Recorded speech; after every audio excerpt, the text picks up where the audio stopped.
Assalamualaikum warahmatullahi wabarakatuh. Perkenalkan, nama saya Dian Andraini. Saya merupakan salah satu dosen program studi Rekayasa Perangkat Lunak pada Universitas Pendidikan Indonesia.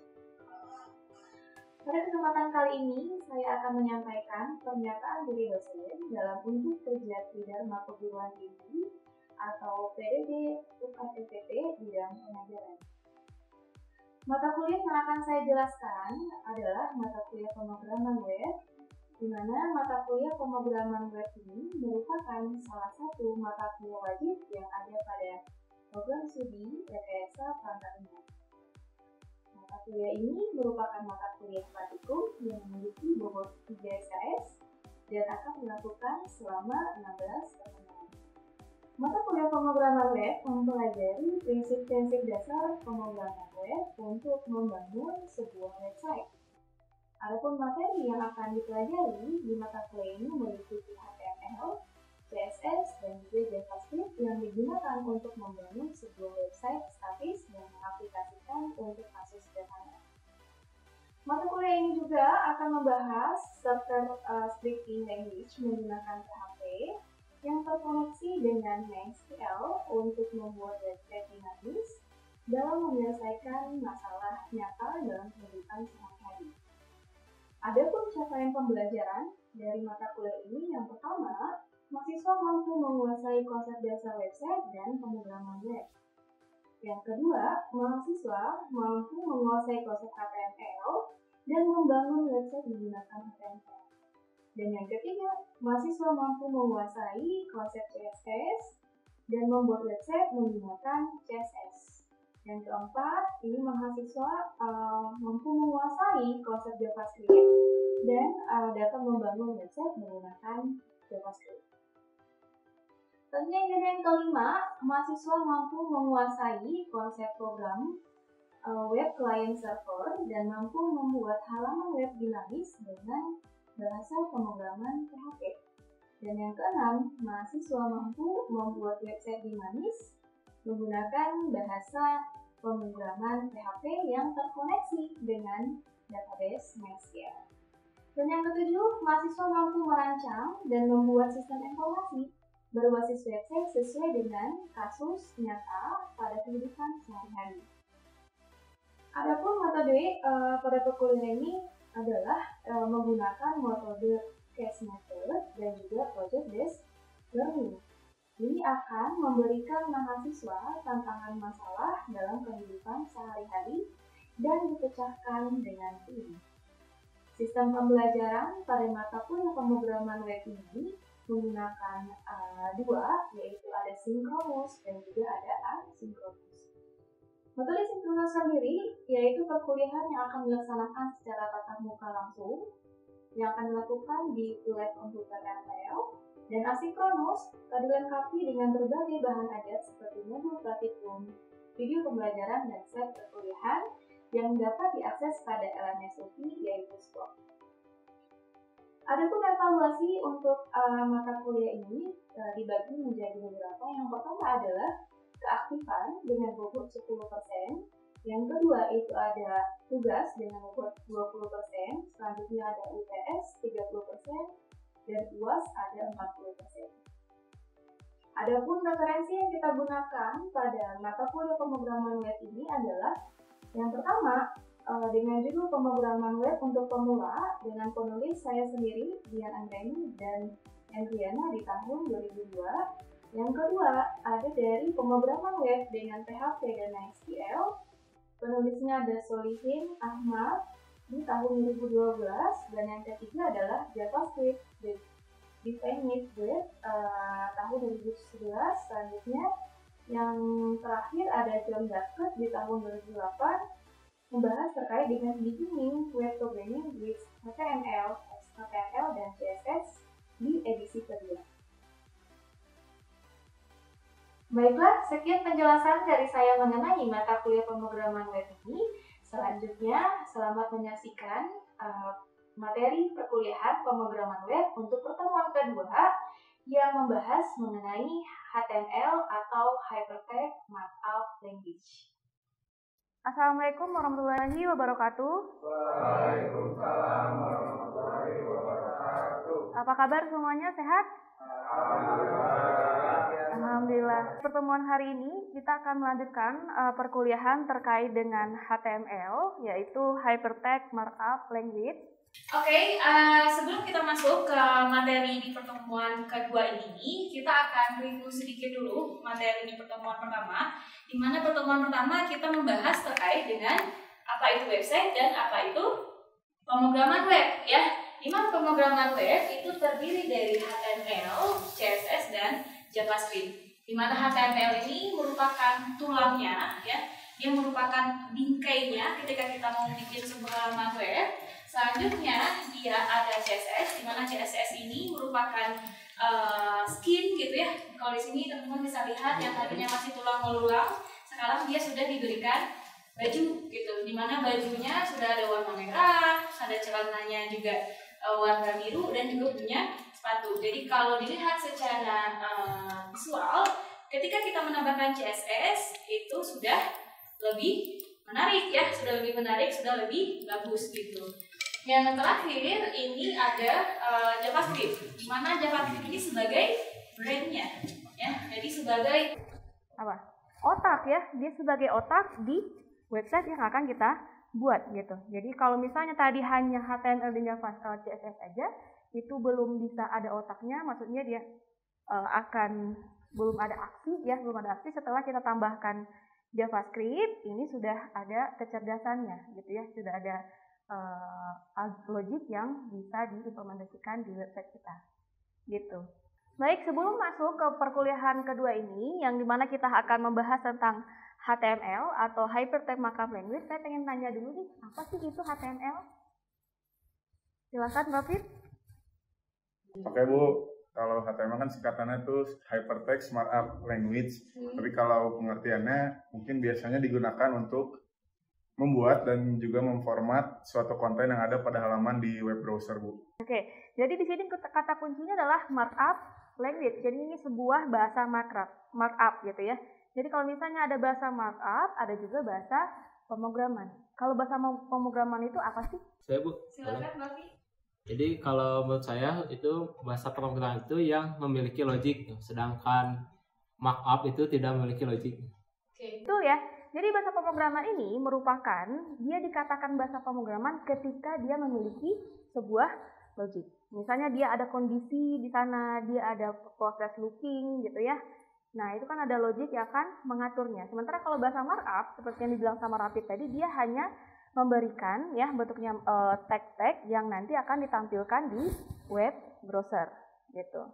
Oke, sampai di sini bisa dipahami dulu sebelum kita lanjut? Bisa ya? Kan kita lanjut untuk melihat struktur dari HTML. Nah, ini teman-teman lihat struktur utama dari HTML itu adalah yang pertama ada doctype HTML ya. Yang kedua ada HTML. Di sini teman-teman bisa lihat ada tag-nya HTML dan di bawahnya ada /HTML. Di mana artinya ya ketika teman-teman membuka tag HTML, teman-teman harus menutupnya kembali. Ibaratnya kalau kita pergi ke rumah ya, membuka pintu rumah, ketika kita sudah masuk, kita wajib untuk menutupnya kembali. Begitu juga dengan si HTML. Selanjutnya, struktur yang keduanya ada head ya, di mana head ini tempat kita menaruh ada CSS, JavaScript, dan juga title, kita taruh semuanya di bagian head. Dan yang terakhir ini ada body. Body ini berfungsi untuk konten-konten apa saja yang akan kita tampilkan di web browser. Jadi kalau kita taruh di head itu tidak akan tampil di web browser karena dia hanya sebagai penyimpanannya ya, penyimpanannya untuk memanggil-manggil library gitu. Tapi kalau body di sini setiap apapun yang kita tulis di body dia akan muncul di web browser. Oke, ini tadi HTML menandai awal dan akhir dari dokumen HTML, terus juga head menandai bagian header dari dokumen HTML. Kalau title-nya memberikan judul pada dokumen HTML. Yang terakhir tadi body menandakan awal dan akhir dari isi dokumen yang akan ditampilkan. Nah, berikut beberapa macam tag HTML yang akan kita pakai untuk membuat sebuah website. Namun ketika kita hanya menggunakan HTML, ini baru kita bisa membuat website yang statis ya, belum dinamis. Apa itu website statis? Saya Bu. Oke, silakan Fauzi. Untuk website statis itu, website yang isi kontennya itu tidak berubah. Website statis itu, website yang isi kontennya sering berubah, tidak berubah-ubah. Sedangkan dinamis itu isi kontennya sering berubah. Menggunakan sebuah database, jadi kita tidak bisa melakukan modifikasi terhadap website yang kita bangun gitu. Jadi kalau mau kita modifikasi harus by coding. Sementara kalau dinamis ini biasanya sudah terkoneksi dengan database di mana kita menginputkan data, mengupload dan juga mendelete itu lebih fleksibel gitu. Makanya dia disebut sebagai dinamis. Nah, untuk tag yang pertama adalah ini tag H1, H2 dan H3. Jadi kalau teman-teman lihat di Word kan juga ada ya, ketika teman-teman memberikan judul gitu ada H1, H2 dan H3 yang digunakan sebagai heading gitu ya. Di mana H1 headingnya 1 akan lebih besar ukurannya dan H6 akan lebih kecil gitu. Dan selanjutnya, ketika teman-teman ingin membuat sebuah paragraf, bisa menggunakan tag P. Nah, untuk atribut kata di Word kita juga bisa merubah ya, ada bold, italic, dan juga underline. Kalau bold fungsinya untuk apa? Menebalkan. Kalau italic? Memiringkan. Kalau underline? Garis bawah. Begitu juga dengan HTML ya. Jadi sama-sama dokumen nih. Ada dokumen Word, ada dokumen HTML. Untuk bold, awalannya B, dia pakai tag B, terus ada tag I dan juga tag U untuk si underline-nya. Ada garis di bawahnya, ini bisa menggunakan tag BR gitu ya, dan jangan lupa ada slash setelahnya. Nah, masing-masing teks ini mulai dari P ya, dari H sampai ke B ini harus memang diawali ya, diawali sebuah tag dan harus ditutup lagi. Bisa teman-teman mau buat paragraf gitu. Ada tag buka paragraf, ada tag tutup paragraf. Kalau tutup pakai apa? Slash ya.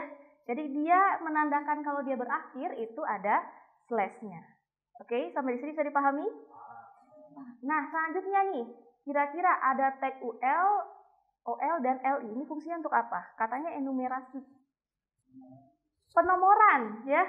Ada pembuatan penomoran atau bullet gitu ya. Kalau kita di Word kan ada bullet and numbering. Nah, itulah kita gunakan untuk yang UL, OL, dan LI.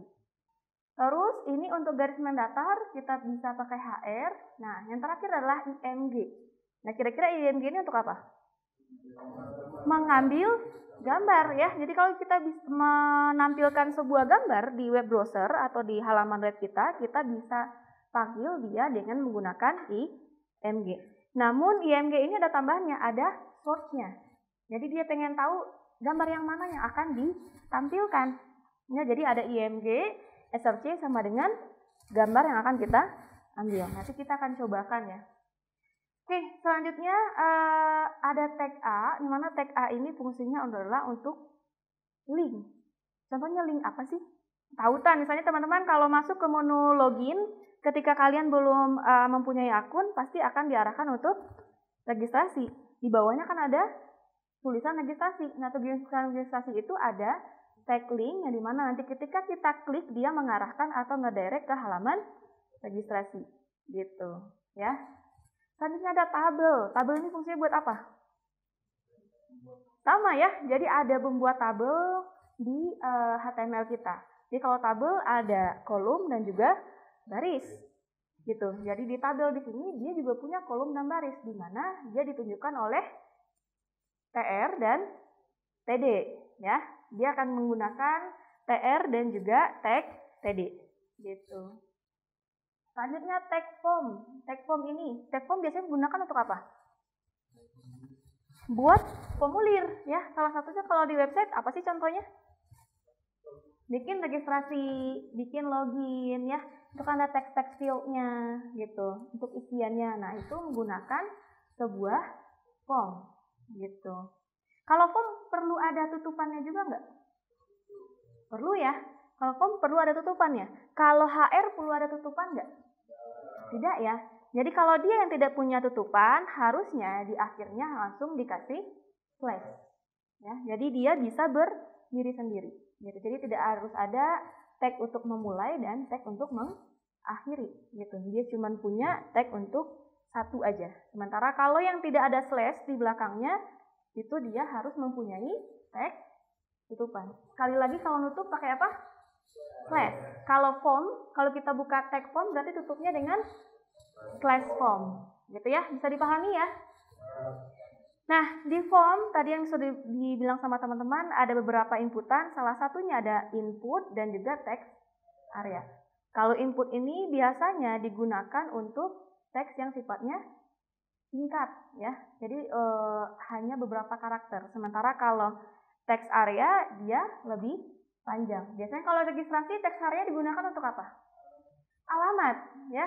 Dia akan digunakan untuk menulisan alamat. Selanjutnya ada span dan juga div. Ini akan mengelola ya, mengkelompokkan elemen.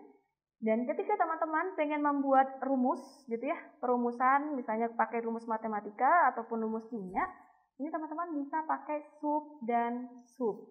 Jadi diingat nih, ada SUP dan SUB. Dan terakhir adalah button. Gitu. Button ini kira-kira untuk apa sih? Tombol ya. Dan kira-kira untuk membuat sebuah tombol. Dan terakhir di sini kita akan mencoba nanti ada TR dan TD, di mana ini merupakan baris dan kolom yang nanti kita masukkan ke tabel. Sampai di sini ada pertanyaan dulu? Bisa dipahami? Bisa ya? Oke, kalau bisa kita akan coba langsung ke latihannya ya. Kita akan coba membuat sebuah artikel dari UPI Kampus Cibiru, di mana nanti ada tulisan di sini UPI Kampus Cibiru, ada gambar dan juga ada beberapa teks. Nah, sekarang sebelum kita ke codingan, saya pengen teman-teman menganalisa dulu nih kira-kira tag-tag apa aja yang kita butuhkan di sini. Yang pertama nih di judul UPI Kampus Cibiru. Kira-kira tagnya apa aja? H ya, ada heading 1. Terus apa lagi? Ada underline ya, karena dia bergaris bawah. Untuk yang kedua, kira-kira kita butuh tag apa? Image ya. Kita akan membutuhkan teks image. Terus yang di sini kita membutuhkan tag paragraf, dan tapi di dalam paragrafnya ada yang cetak tebal nih. Berarti dalam paragraf ada tag D. Gitu ya, ada tag D-nya. Selanjutnya untuk program studi pakai apa? Program studi pakai HK atau H berapa nih? H3 ataupun H4 ya, karena sifatnya adalah subbab. Kalau H1 kan tadi dia merupakan babnya gitu ya, jadi judul utamanya, makanya kita pakai H1. Nah, yang di bawah nih ada nomor 1, 2, 3, 4, 5, dan 6, kira-kira pakai apa? Pakai enumerasi ya, pakai yang numbering gitu. Oke, kita langsung coba aja prakteknya. Silakan semuanya membuka Visual Studio Code-nya, dipersiapkan filenya bebas, bisa namanya index.html ya. Atau enggak kita samain aja artikel.html ya. Jadi nanti bisa bareng-bareng gitu. Oke, ketika teman-teman ingin membuat satu halaman website, teman-teman pastikan buat satu folder dulu ya, bebas di mana, karena kita masih bermain di klien gitu ya, client side, jadi tidak perlu ada server. Oleh sebab itu tidak perlu disimpan di dalam sebuah htdoc ya, jadi boleh bebas filenya di mana, cuman diingat-ingat gitu, di sini nanti lupa pas ngerunningnya. Kalau di sini saya akan simpan di latihan HTML, saya akan menambahkan satu dengan nama index.html gitu ya. Nah, tadi untuk sistem strukturnya ada apa aja? Doctype, oke. Terus HTML, jangan lupa tutupnya. Terus head, dan juga yang terakhir ada body. Oke. Nah, ini kayaknya untuk membuat HTML sederhana udah pada jago nih ya. Benar nggak? Benar. Oke ya. Nah, sekarang kita akan coba, tadi kita bikin H1 gitu ya. H1 tulisannya adalah UPI Kampus Cibiru, dan jangan lupa dia punya underline. Nah, untuk menjalankannya, teman-teman lihat di folder yang kalian simpan, ini ada index.html ya. Karena dia masih bersifat HTML, jadi silakan diklik 2 kali aja. Diklik 2 kali aja, maka dia akan langsung mengarahkan ke web browser gitu. Nah, ini teman-teman bisa lihat sekarang udah ada tulisan UPI Kampus Cibiru ya. Jadi ini adalah halaman pertama website kita di hari ini. gitu ya. Nah, sekarang tadi ada gambar. Sebelumnya di sini saya sudah menyiapkan ada gambarnya, yaitu logo UPI ya. Jadi kalau teman-teman belum punya logonya, silakan untuk mendownloadnya ya. Di internet kan banyak ya, silakan download untuk logo UPI-nya. Kalau udah, tinggal dipanggil. Tadi untuk memanggil image gimana? PNG, terus dipanggil source-nya. Ya, dipanggil source-nya. Di sini namanya apa? Ini bisa dilihat ada logo.png. Logo.png gitu ya. Nah, cukup seperti ini. Kita coba running. Nah, sekarang ada logo.png. Oke, tadi kita sudah menambahkan ada heading dan juga ada gambar ya. Selanjutnya, siapa yang bisa ke depan? Silahkan. Virus, bisa?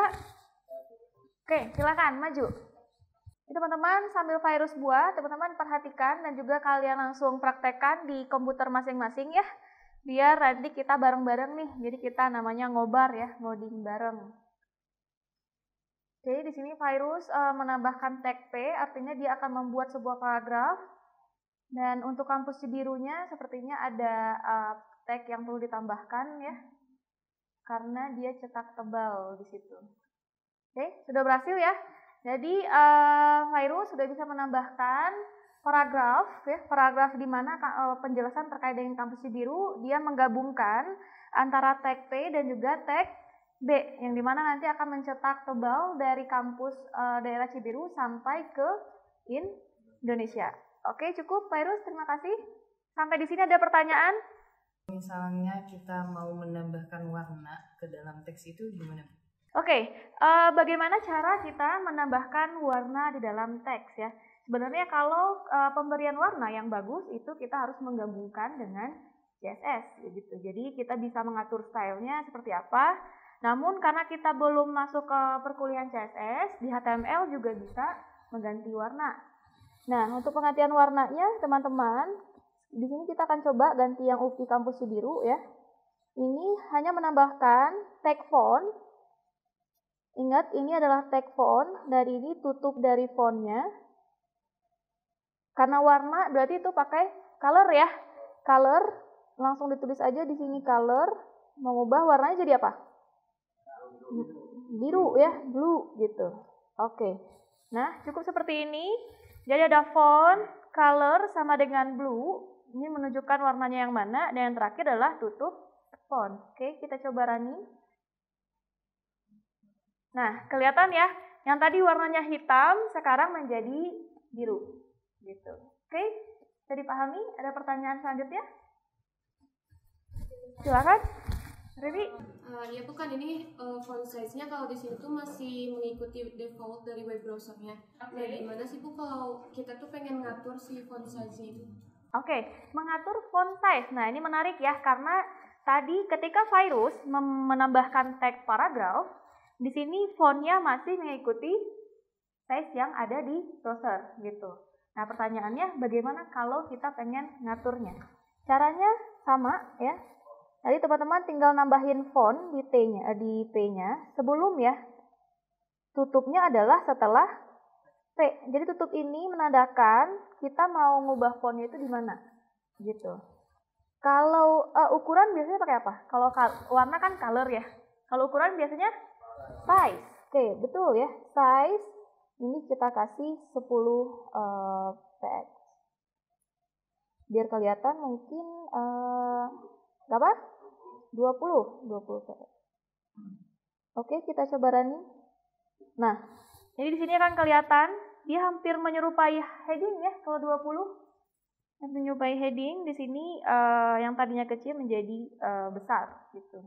Jadi teman-teman bisa ngatur, gitu ya, Rwi. Oke, thank you. Ada lagi pertanyaan sebelum kita mulai praktek? Silakan, Farel. Izin bertanya Bu, kan tadi kita masukin image itu ukurannya masih sesuai sama yang kita download. Nah, cara untuk mengatur ukuran dari image itu gimana Bu? Oke, jadi mungkin bagi teman-teman yang mendownload logo yang terlalu gede, mungkin dia akan habis selayar-layar gitu kan ya. bentuknya tidak akan seperti saya. Nah, sekarang bagaimana cara kita mengatur tampilan atau ukuran dari si gambar? Nah, kira-kira ada yang tahu jawabannya? Kalau lebar itu bahasa Inggrisnya apa? Width. Kalau tinggi? Ya. Jadi di sini dia tinggal menambahkan width-nya untuk mengukur lebarnya berapa. Nah, misalnya kita mau menggunakan lebarnya adalah 30 gitu ya. Dan tingginya ini 20. Jadi bentuknya tidak kotak, persegi. Oke, nah kekecilan ya. Kita coba 300 dan 200. Nah, begini cukup ya. Nah, kurang nge-stretch ya. Kurang kelihatan. Nah, kalau seperti ini apa yang perlu ditambah? Harus nambah width-nya, lebarnya ya. Jadi untuk yang width itu dari kiri ke kanan, kalau yang height dari atas ke bawah. Nah, jadi kita akan nambahin lagi biar gambarnya bagus. 700. Malah ini ya. Atau 5. Nah, oke, jadi teman-teman silahkan sesuaikan sendiri dengan kebutuhan yang ingin kalian tampilkan di web browser teman-teman. Oke, sampai di sini ada pertanyaan lagi? Cukup? Kalau udah cukup, untuk melanjutkan ke bawahnya kita akan mulai praktek. Jadi nanti saya akan melihat ke komputer masing-masing. Mungkin teman-teman juga bisa saling berdiskusi ya. Jadi kalau misalnya ada yang udah bisa, silakan sharing dengan teman sebelahnya. Oke.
Baik, tadi udah pada praktikum ya, saya lihat tadi di masing-masing komputer, masing-masing teman-teman juga sudah berhasil untuk menampilkan artikelnya seperti yang ada di sini. Nah, selanjutnya untuk di minggu depan, teman-teman silahkan mengerjakan latihan. Nah, jadi ini adalah tugas untuk teman-teman di minggu depan ya. Jadi silakan nanti teman-teman buat, ini ada gambar, ada judulnya, terus juga ada grid-nya di bawah gitu. Jadi di sini silakan manfaatkan penggunaan tabel ya. Baik, silakan nanti dikerjakan tugasnya. Di sini teman-teman akan dilihat kreativitasnya ya. Namun masih belum bisa menggunakan CSS karena CSS akan kita pelajari di minggu depan. Tapi kalau teman-teman pengen explore sendiri itu sangat diperbolehkan ya. Jadi untuk menambahkan grid, untuk mengatur ini silakan menggunakan text table ya. Jadi sini akan sangat diminta sekali teman-teman untuk ngulik sendiri gitu. Oke, ada pertanyaan terkait dengan tugasnya? Nggak ada? Oke, cukup ya? Cukup? Oke, bisa dipahami materi hari ini? Bisa dilanjutkan untuk minggu depan? Insya Allah. Oke, kalau udah cukup, kita akhiri pertemuan hari ini dengan membacakan hamdalah. Alhamdulillahirrahmanirrahim. Sampai ketemu di pertemuan selanjutnya. Assalamualaikum warahmatullahi wabarakatuh. Waalaikumsalam warahmatullahi wabarakatuh. Demikian video pembelajaran pemrograman web yang merupakan salah satu syarat untuk memenuhi PDD UKT PT dalam bidang pengajaran untuk sertifikasi dosen tahun 2023. Terima kasih. Wassalamualaikum warahmatullahi wabarakatuh.